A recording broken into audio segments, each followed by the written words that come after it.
Story 1. The map said it was a shortcut, but the trees were too quiet. This happened to me in 2018 during a road trip through the northern part of Vermont. I was driving with my cousin David. We were both in our early 30s, taking a week off to reset. No big plans, just back roads, motels, some hikes. It was late September, so the leaves were starting to turn and the air had that crisp edge to it. On the fourth day, we were heading toward a place called Morgan Falls. Our GPS suddenly lost connection near a fork in the road. There were no signs and barely any reception. We slowed the car, looking at the map that had auto-downloaded before the signal dropped. One of the roads curved away from the highway and cut through forest for maybe 20 miles. David pointed at it and said, "That's a shortcut, and look, it connects right back to Route 5. I remember nodding, hesitating a little, but turning off anyway. That road had no name.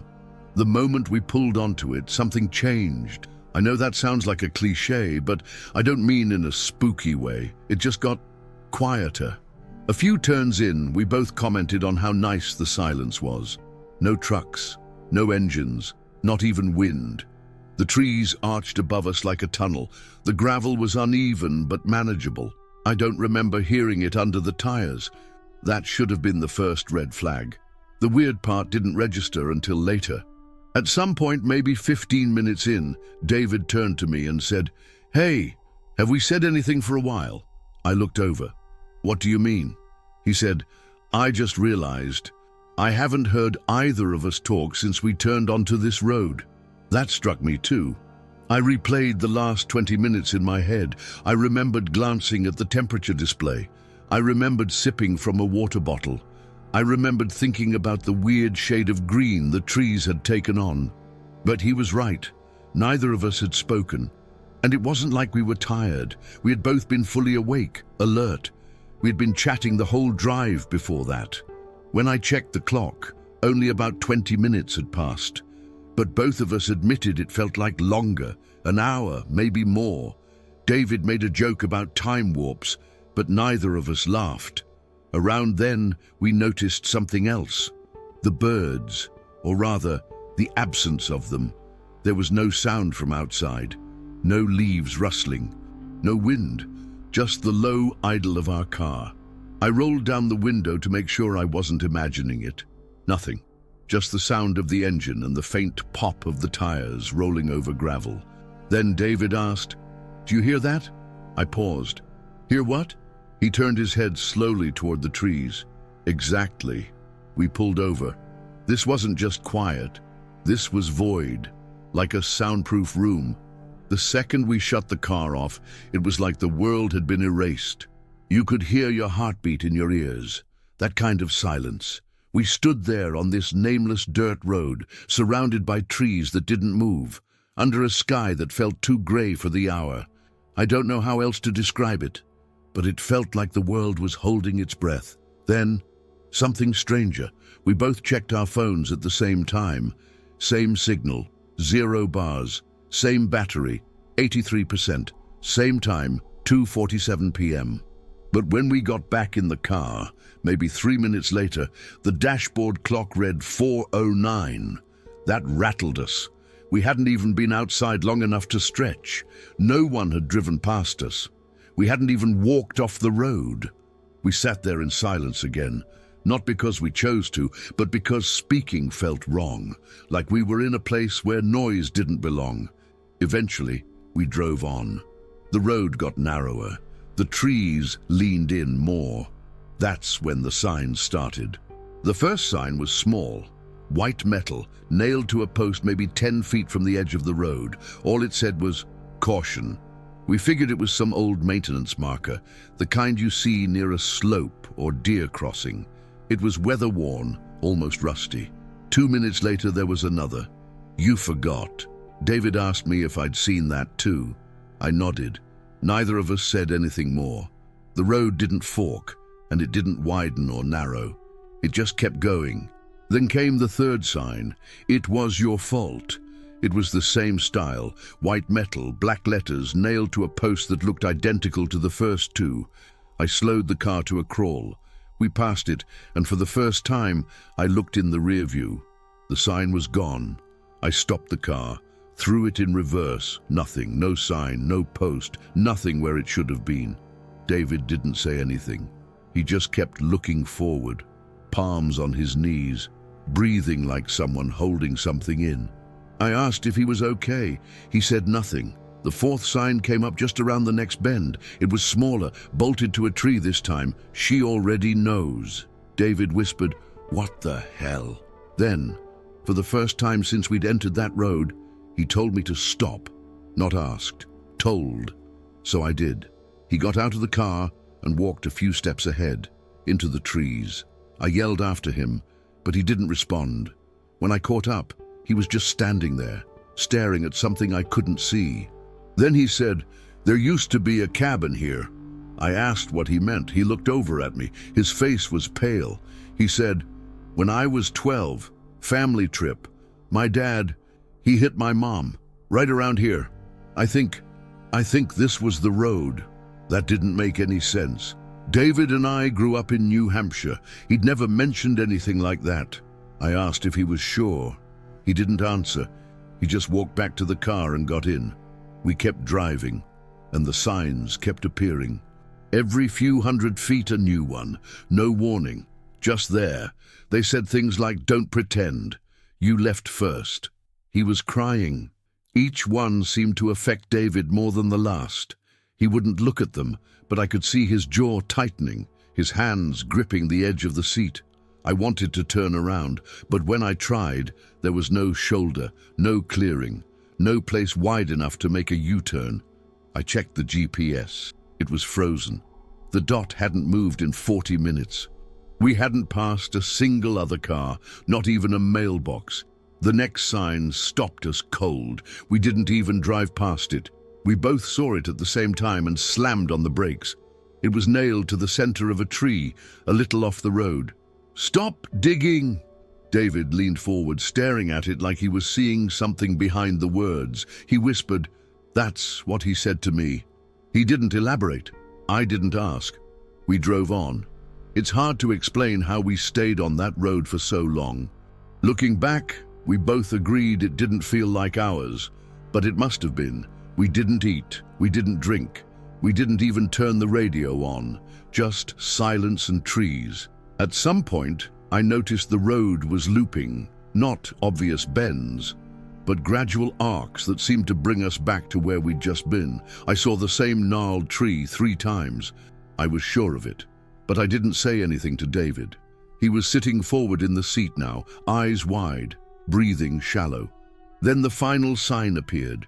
It was newer, cleaner, perfectly centered on a metal stake driven directly into the road. "You can leave now." I hit the brakes.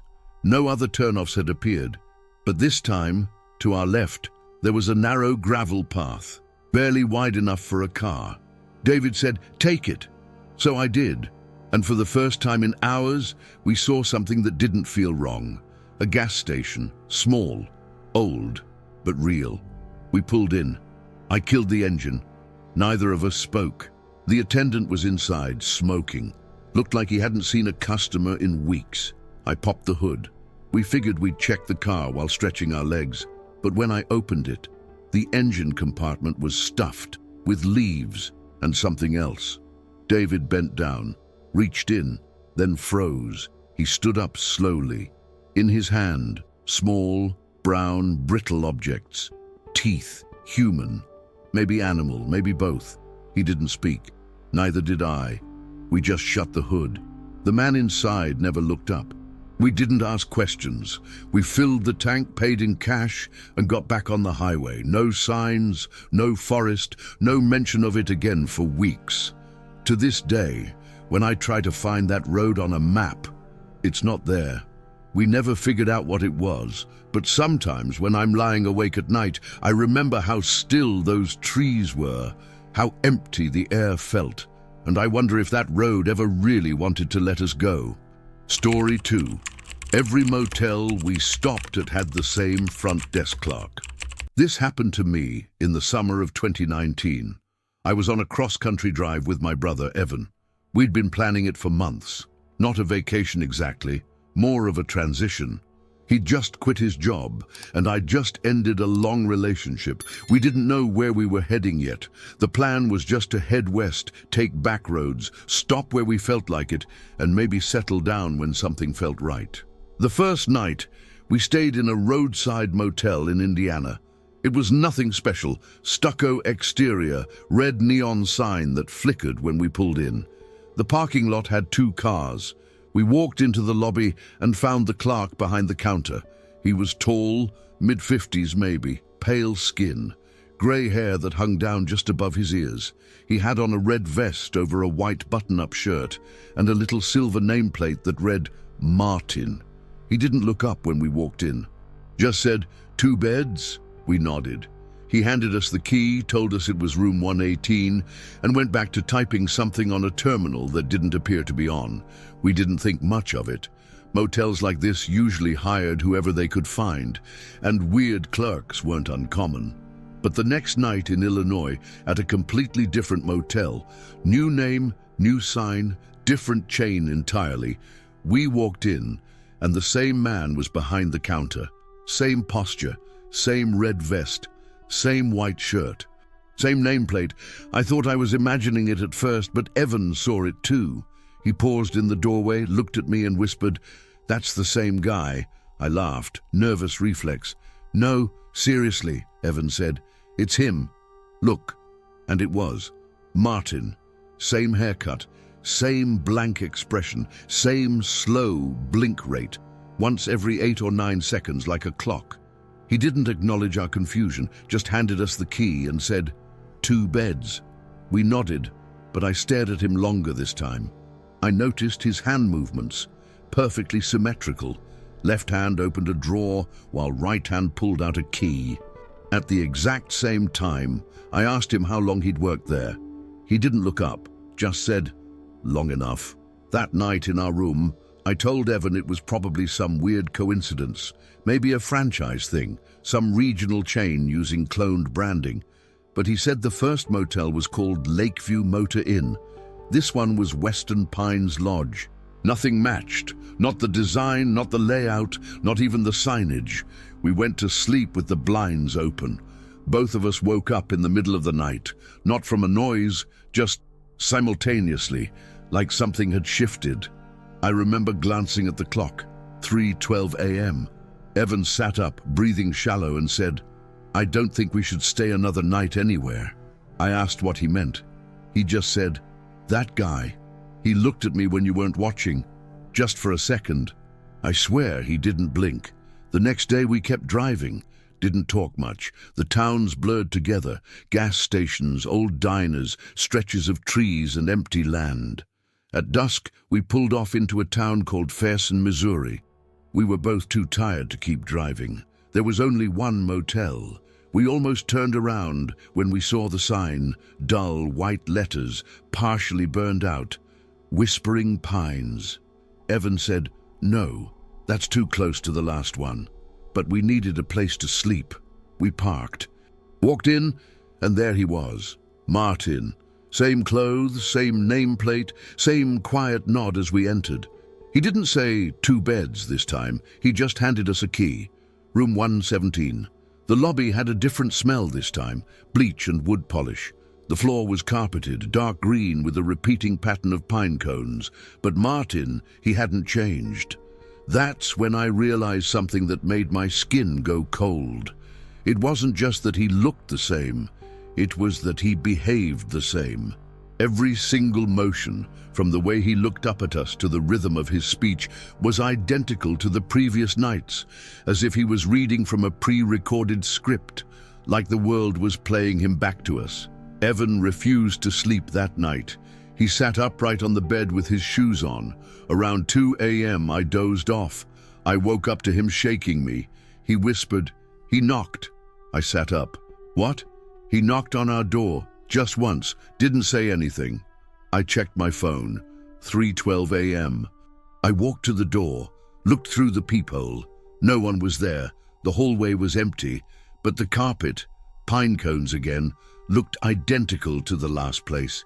I remember whispering, "We need to leave."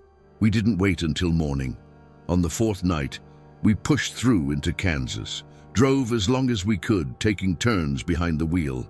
We figured maybe we could make it to Colorado, find a chain hotel, something bigger. But just after dark, the engine started making a soft rattling sound. I didn't want to risk breaking down in the middle of nowhere. We stopped in a place called Delmore, small town, not even on the printed map Evan had brought. One motel, low-roofed, dusty-looking, with a big black sign that read, Regal Sunset, weekly rates. We both stared at it for a while before pulling in. Neither of us said it aloud, but we were both thinking it. What if he's here again? We entered the lobby. It looked different. Darker wood, brass trim, a ticking wall clock that felt too loud. But behind the desk, Martin. Same face, same red vest, except this time the nameplate was gone. I froze. He looked up at me and said, Room 120. I didn't speak. I just took the key and walked out. This time, the room felt older. Yellow walls, stained lampshade, a bedspread that looked like it hadn't been changed in weeks. But hanging on the wall above the small desk was a painting. Not abstract, not hotel art. It was a map, rough, hand-painted in ink and watercolor, a road winding westward, bending and branching through vague shapes that looked like trees, mountains, fields. At first it seemed generic, until Evan leaned in. He said, "That's us." I thought he was joking, but he pointed, and there in the lower right quadrant of the map was a small motel symbol, painted in red. Beside it, in tiny block letters, LP Inn, Lakeview Inn, the first one. And next to it, another red dot, WPL Western Pines Lodge, then WPRS, all the places we'd stayed, every one of them marked, with small lines connecting each point, our exact route, hand-painted, but no names, no towns, no labels. At the top of the map, in a shaky black script, one phrase, "You were never outside." I stared at it for a long time. The room fell completely silent. The kind of silence that doesn't belong to a place, and it belongs to a dream, to a sealed box, to a place made to hold people. I turned to Evan. He was pale. "I think we're being moved," he whispered. "Not traveling, just moved from room to room." He touched the wall, knocked on it, said, "They just changed the walls." That night, we didn't sleep. At 3:12 a.m., the wall clock in the room stopped ticking. We left Delmore the next morning. Didn't say a word until we were 50 miles out. The air felt thinner. Sunlight was wrong, too yellow, too sharp. We passed a truck stop, and Evan insisted we get receipts. He said he wanted timestamps, proof that time was moving. We bought gas, a couple snacks, and kept the receipts. Both said 3:12 a.m. That was impossible. We'd filled the tank just after 10:30 a.m., but the paper didn't care. Every receipt from every motel, every gas station, every rest stop we checked over the past 5 days, all said the same thing, 3:12 a.m. It wasn't just a pattern, it was a system. We looked it up later, way later, when we were both back home, trying to piece things together, and found scattered references on some conspiracy forums. Keywords like loop personnel, non-variable front desk entities, fixed time anomalies. One thread mentioned reports from travelers in remote zones, places not on major maps, who encountered the same motel staff in completely different cities, even different states. The stories were vague, often dismissed. But a few things stood out. The repeated phrase, "He never blinked." Rooms that always had green carpet or pine cones, receipts with static timestamps, and the name Martin. There was even a post about a couple who tried to test the loop by staying in a tent. They said it worked until they went to buy supplies. The clerk at the general store, Martin. Same face, no nameplate, just the red vest. They said he watched them leave in silence, then locked the door behind them even though the store was still open. After a while, Evan said maybe it was all a dream, that we'd crashed somewhere on day one, and this was all just residual damage, coma stuff. I didn't buy it, because every time I checked my old credit card statement from that week, every charge, motel, gas, food is time-stamped the same. 3:12 a.m., no matter the state, no matter the day. That time has become an anchor for me. A warning bell. I've never taken another road trip since. Evan doesn't talk about it at all now, but sometimes I see him online, searching for new maps, looking for old towns, and every once in a while he sends me a text. Do you think he was real? I never respond, because I'm afraid that answering might start the loop again, and this time we won't get out. Did you enjoy the content and it made a difference for you? Click on Super Thanks and support our work. Story 3. She said she needed a ride, but knew my name before I spoke. This happened in the fall of 2021, during a long drive back from a job I was doing in Western Oregon. I work freelance security gigs, contract stuff. It's not glamorous, but it keeps me on the road, which I honestly prefer. That week had been long, warehouse detail for 3 straight overnights. I was fried, so I decided to take the long way back home. Avoid interstates, just cruise through back roads until I crossed into Idaho. I remember the exact moment I saw her. It was just past 7 p.m. The sun was setting behind the trees, that golden hour kind of light, casting everything in slow motion. I just passed a boarded-up gas station when I spotted her, standing near the shoulder, thumb out, facing away from me. She was wearing a denim jacket and jeans, no bag, no purse. I slowed automatically. I don't usually pick up hitchhikers, not out of fear, just principle. But something about the way she stood, not anxious, not desperate, caught me off guard. I rolled the window down a little and said, "You need a ride?" She turned to look at me and smiled, like she'd been expecting me. Then she said, "Yeah, thanks, Marcus." That was my name. I hadn't told her. I hadn't said anything beyond, "You need a ride?" I froze. "Have we met?" I asked. She just walked around the front of the car, opened the door, and slid into the passenger seat like she'd done it 100 times. We pulled onto the road. For a while, it was quiet. Then she started talking. Soft voice, casual tone. She asked where I was headed. I told her. Then she said, "That's a long way from where you grew up. That cul-de-sac with the green swing set." That made my grip on the wheel tighten. "How do you know that?" She just smiled again. Not apologetic, not evasive, just calm. "I remember you used to hide coins in the dirt, behind that tree stump. You thought no one knew." I didn't answer, because it was true. I hadn't thought about that in decades.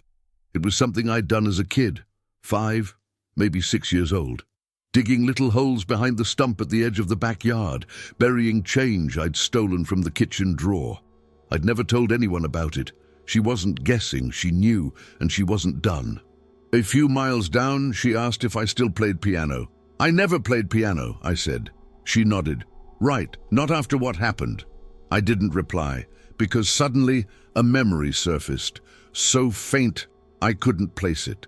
A memory of sitting at a piano, my mom hovering behind me, her hand pressing down on mine, saying, "You'll learn this or else." Except that never happened. I was sure it didn't, but I could hear the sound of the keys, smell the dust. I could feel the cold edge of the bench against my legs. She didn't look at me, just kept staring ahead, her expression neutral, like she was waiting for me to put it together on my own. The radio was off. The only sound was the engine and the occasional rattle from the glove box. Then she said, "You were 7 the first time someone lied to you. You never forgot it." I said nothing, because I knew who she meant, and I hated that she was right. It wasn't just what she knew. It was how she said it, not with malice, not with curiosity, but with certainty, like she was reading from a script she didn't need to see, like she'd been there. I pulled over just outside a wooded bend, told her I needed air. She didn't protest, just said, "It's okay, take your time." I stepped out, lit a cigarette I didn't want, and tried to remember whether I'd ever told anyone about the coins, the tree stump, the piano that didn't exist. Because in that moment, I couldn't tell what memories were mine and what had been handed to me. We got back on the road around 8. The sun was gone by then. Mist was starting to gather over the fields, the kind that clings low and soft, like smoke after a fire. She hadn't said anything since I stepped out, and I was starting to feel like maybe I'd imagined some of it. Just exhaustion, burnout. The road curved through dense pine for a while, then opened up. No houses, no cars, just empty country. That's when I noticed her window. It was fogged, not just misted from the cold, fully fogged like someone had breathed on it for hours. I glanced at mine, perfectly clear. The windshield, fine, just hers. I reached for the defrost dial, but she gently placed her hand on my wrist. No need. I turned to her. She was still looking forward, still smiling faintly. The fog on her window began to move, like something was drawing on it from the inside, but there was no hand, no shape, just slow, circular streaks, like watching someone clean a mirror you didn't know was dirty. I blinked and caught her reflection in the glass. Only, it was off, delayed. Her reflection smiled 2 seconds after she did. She turned her head toward me, but in the glass, her reflection didn't move, not until a moment later. Then it caught up, snapping into sync like a lagging video call. I slowed the car. "What are you?"